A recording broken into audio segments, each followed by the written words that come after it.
எனதருமை தேசியவாதிகள் அனைவருக்கும் வணக்கம்.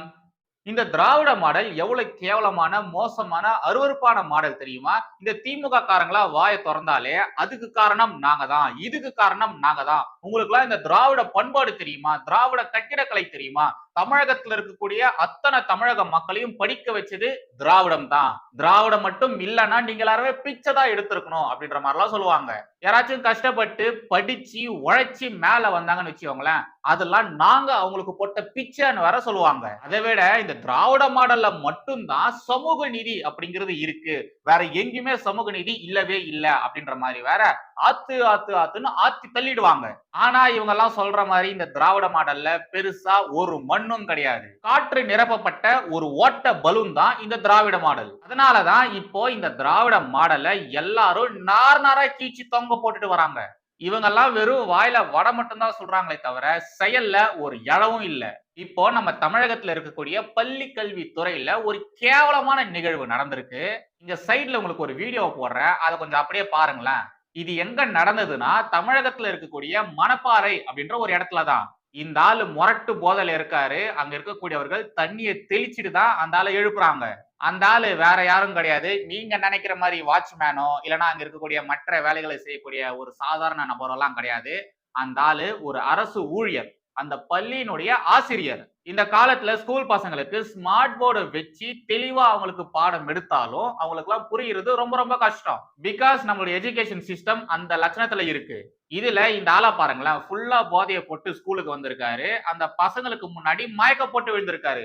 இந்த ஆளு மயக்க போட்டு விழுற அளவுக்கு, அன்கான்சியஸ் ஆகிற அளவுக்கு போதையில இருந்திருக்கானா, இவன் எவ்வளவு குடிச்சிருப்பான், அதுவும் காலையிலேயே எவ்வளவு குடிச்சிருப்பான். இவன் எந்த அளவு நெக்க குடிச்சிருந்தானா இது மாதிரி கிளாஸ் ரூம்ல வந்து விழுந்திருப்பான். இத்தனைக்கும் இந்த ஸ்கூல் இருக்கக்கூடிய அந்த மணப்பாறை எந்த மாவட்டத்துல இருக்கு தெரியுமா? திமுகவின் பள்ளி கல்வித்துறை அமைச்சருடைய சொந்த மாவட்டமான திருச்சி தான். திருச்சியில இப்படி நடந்திருக்கு.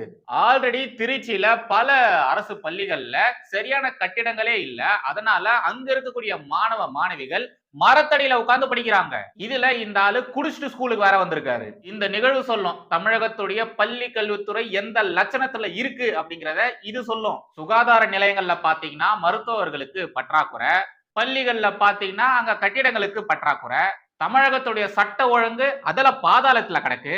ஆல்மோஸ்ட் தமிழகத்துல இருக்கக்கூடிய எல்லா டிபார்ட்மெண்ட்டும் இத மாதிரி தள்ளாடிட்டு தான் கிடக்கு. ஆனா இத பத்திலாம் கொஞ்சம் கூட கவலையே படாம தமிழகத்தின் அப்பா, நம்ம தமிழகத்தினுடைய முதலமைச்சர் திரு மு.க.ஸ்டாலின் அவர்கள் திராவிட மாடலுடைய புகழ பாடிட்டு இருக்காரு. இதுதான்டா திமுக, இதுதான் திமுக அப்படின்ற மாதிரி சொல்லிட்டு இருக்காரு. திமுகல மட்டும்தான் சமூக நீதி இருக்கு அப்படின்ற மாதிரி வேற பேசிட்டு இருக்காரு. சார் கொஞ்சம் ரியாலிட்டிக்கு வாங்க, தமிழகத்துக்கு வாங்க, கண்ணை திறந்து தயவு செய்து தமிழகத்தை பாருங்க. தமிழகத்துல என்னென்னலாம் நடந்துட்டு இருக்கு அப்படின்றத கொஞ்சம் பாருங்க. தயவு செய்து தமிழக மக்கள் படும் கஷ்டங்களை கண்ணை திறந்து பாருங்க. லிட்ரலி தமிழகத்துல இருக்கக்கூடிய மக்கள் செத்துட்டு இருக்காங்க. நீங்க என்னடான்னா இது மாதிரி வெறும் விளம்பரத்தை மட்டும் பண்ணிட்டு இருக்கீங்க. உங்க குடும்பம் மட்டும் நல்லா இருந்தா போதுமா? தமிழகத்தின் நிலை, இந்த மாணவர்களின் நிலை, அப்புறம் நம்முடைய அமைச்சர் திரு அன்பில் மகேஷ் அவர் எங்க போனாரு? இத பத்தி அவரு என்ன சொல்றாரு? சென்னையில ஒரு ஸ்கூல்ல அங்களுடைய பசங்களுக்கு கர்மா பத்தி பாடம் எடுத்த மகா விஷ்ணுவ கைது பண்ணி சிறையில போட்டிருந்தாரு. இப்ப இந்த ஆளு அரசு ஊழியரா இருக்கிறாரு. அந்த அரசு பள்ளியில ஆசிரியரா வேற இருந்துட்டு இருக்காரு. அவரு குடிச்சிட்டு ஸ்கூல்ல மயக்க போட்டு விழுந்திருக்காரு. இப்ப இந்த ஆள் மீது நம்முடைய அன்பில் மகேஷ் அவர்கள் என்ன நடவடிக்கை எடுக்க போறாரு? இத மாதிரி அரசு பள்ளி ஆசிரியர் குடிச்சிட்டு வந்து ஸ்கூல்ல மயக்க போட்டு விழுந்திருக்காரு இல்லையா? இந்த ஒரு நிகழ்வு எல்லாம் வெளியில வந்ததுக்கு அப்புறமா பயங்கர வைரலா போனதுக்கு அப்புறமா பல பேரு பலவிதமா விமர்சனத்தை முன்னெடுத்து வச்சிருக்காங்க. அதுல ஒரு சில பேர் என்ன சொல்றாங்கன்னா, டாஸ்மாக தமிழக அரசு தான் நடத்துறாங்க. அந்த துறையானது நல்லா இருக்கணும்னா, நல்லா வருமானம் வரணும்னா, தமிழக அரசுல இருக்கக்கூடிய மற்ற துறையில இருக்கக்கூடிய நபர்கள் டாஸ்மாக்ல போய் குடிக்கிறது என்ன தப்பு? இது மாதிரி குடிச்சிட்டு வேலைக்கு வரதுல என்ன தப்பு இருக்கு?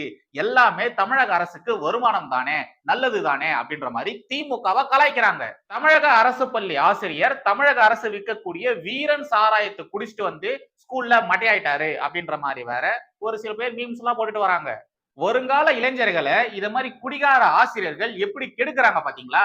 நீங்க குடிங்க, உங்க காசை எப்படி வேணாலும் செலவு பண்ணுங்க, அதை பத்தி எல்லாம் கேட்கறதுக்கான ரைட்ஸ் எங்க யாருக்குமே கிடையாது. ஆனா அதுக்குன்னு ஒரு முறை இருக்கு. இத மாதிரி ஸ்கூல்ல பசங்களுக்கு பாடம் எடுக்கக்கூடிய நீங்க ஸ்கூலுக்கு வரும்போதே குடிச்சிட்டா வருவீங்க? உங்களெல்லாம் பார்க்கக்கூடிய மாணவர்கள் அவங்க என்ன நினைப்பாங்க? அவங்களுடைய எதிர்காலத்தை பத்தி அவங்க எப்படி யோசிப்பாங்க? அதானே மாணவர்கள் நலன்ல கொஞ்சம் அக்கறை இருந்திருந்தா இத மாதிரி இந்த ஆசிரியர், அரசு பள்ளி ஆசிரியர் குடிச்சிட்டு வந்திருப்பாரா? இவருடைய வாழ்க்கையை கெடுக்கிறது மட்டும் இல்லாம மாணவர்களுடைய வாழ்க்கையும் சீரழிக்கிறாரு. இவ்வளவு கேவலமான நிலையில தான் தமிழக பள்ளி கல்வித்துறையே இருக்கு. இதுல இந்த திமுக காரங்க என்ன சொல்றாங்க? இந்தியாவுக்கே வழிகாட்டி எங்க திராவிட மாடல் தான். நாங்க மட்டும்தான் அப்படின்ற மாதிரி. எது இதுவா? குடிச்சிட்டு ஸ்கூலுக்கு போறதா? இதுதான் நீங்க காட்டுற வழியா? இதுல இன்னும் ஒரு சில திமுக ஜால்ரா நாய்கள் என்ன சொல்றாங்கன்னா, ஊபி தெரியுமா? குஜராத் தெரியுமா? மகாராஷ்டிரா தெரியுமா? அங்கெல்லாம் என்ன நடந்துட்டு இருக்கு தெரியுமா? அப்படின்ற மாதிரி கத்திட்டு இருக்குங்க. அட அரமெண்டல் நாய்களா! நாங்க என்ன அங்க போயா ஓட்டு போடுறோம்? சொல்லு, நாங்க என்ன அங்கேயா ஓட்டு போடுறோம்? நாங்க ஓட்டு போடுறது தமிழகத்துல. தமிழக அரசுல நடக்கூடிய விஷயங்கள நாங்க இங்க நின்னு கேள்வி கேட்காம வேற எங்க போய் கேள்வி கேட்கிறது? முதல்ல நாங்க எதுக்கு பீகார்காரங்கள பார்த்து கேள்வி கேட்கணும்? குஜராத்காரங்கள பார்த்து கேள்வி கேட்கணும்? மத்திய பிரதேச ஆளுங்கள பார்த்து கேள்வி கேட்கணும்? நாங்க ஏன் அவங்கள கேள்வி கேட்கணும்? நாங்க இருக்கிறது இங்க. நாங்க ஓட்டு போடுறது இங்க. நாங்க மாநில அரசுக்கு வரியா கொடுக்கிறது இங்க. அப்படி இருக்கும் பொழுது நாங்க ஏங்க அவங்கள பார்த்து கேள்வி கேட்கணும்? இதுல நம்முடைய தமிழக முதலமைச்சர் திரு மு.க. ஸ்டாலின் அவர்கள் போதையில்லா தமிழகத்தை உருவாக்க ஒன்றிணைவோம் வா அப்படின்ற மாதிரி விளம்பரங்கள்ல வேற நடிக்கிறாரு. டாஸ்மாக ரன் பண்றது தமிழக அரசு. போதைப் பொருள் கடத்தல் மன்னன் ஜாஃபர் சாதிக் இருக்கா இல்லையா, அவன் இருந்த கட்சி திமுக. அந்த ஜாஃபர் சாதிக்கினுடைய கூட்டாளி ஆடு அமீர் இருக்கா இல்லையா, அவன் முட்டு கொடுக்கக்கூடிய கட்சி திமுக. இதுல இவங்க எல்லாருமே போதையில்லா தமிழகத்தை உருவாக்கலாம் வா, ஒன்றிணைவோம் வா அப்படின்ற மாதிரி வர கூப்பிட்டு இருக்காங்க.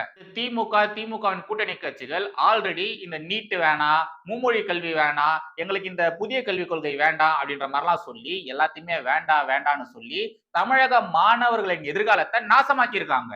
இதுக்கு நடுவுல இது மாதிரி குடிகார ஆசிரியர்கள் குடிச்சிட்டு வர ஸ்கூலுக்கு வரானுங்க. இந்த அரசு பள்ளி ஆசிரியரை சஸ்பெண்ட் பண்ணா மட்டும் போதாது, அவனை நிரந்தரமா அந்த வேலையை விட்டு தூக்கணும். கூடவே இவனை கைதும் பண்ணணும். இவனை கைது பண்ணா மட்டும்தான் இவனை மாதிரி இன்னும் ஒரு சில ஆசிரியர்களா இருந்திருப்பாங்க இல்லையா, அவங்க எல்லாருமே அடங்குவாங்க. அப்படி இல்லைன்னு வச்சுக்கோங்களேன், இதே மாதிரியான நிகழ்வு அடுத்தடுத்து வரும் காலங்கள்ல கண்டிப்பா நடக்கும். அவனுங்களால தமிழக மாணவர்களுடைய எதிர்காலம் தான் சீரழியும். மாணவர்கள் கெட்டே போயிடுவாங்க. சோ அதான் கைஸ் இன்னைக்கான கண்டென்ட். மறுபடியும் அடுத்த ஒரு வீடியோவில் சந்திக்கிறேன். ஜெய் ஹிந்த், வந்தே மாதரம்.